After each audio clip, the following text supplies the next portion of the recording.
اور نوح نے اپنے پروردگار کو پکارا اور کہا کہ پروردگار، میرا بیٹا بھی میرے گھر والوں میں ہے، تو اس کو بھی نجات دے، تیرا وعدہ سچا ہے اور تو بہترین حاکم ہے۔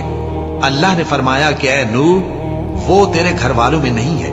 وہ تو سراسر بد عمل ہے، تو جس چیز کی تم کو حقیقت معلوم نہیں اس کے بارے میں مجھ سے درخواست ہی نہ کرو، اور میں تم کو نصیحت کرتا ہوں کہ نادان نہ بنو۔ نوح نے کہا پروردگار، میں تجھ سے پناہ مانگتا ہوں کہ ایسی چیز کی تجھ سے درخواست کروں جس کی حقیقت مجھے معلوم نہیں،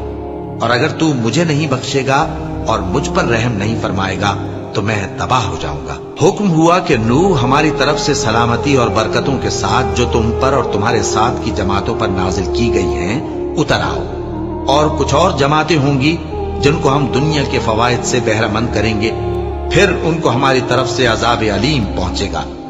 یہ حالات غیب کی خبروں میں سے ہیں جو ہم تمہاری طرف بھیجتے ہیں، اور اس سے پہلے نہ تم ہی ان کو جانتے تھے اور نہ تمہاری قوم ہی ان سے واقف تھی، تو صبر کرو کہ انجام پرہیزگاروں ہی کا بھلا ہے۔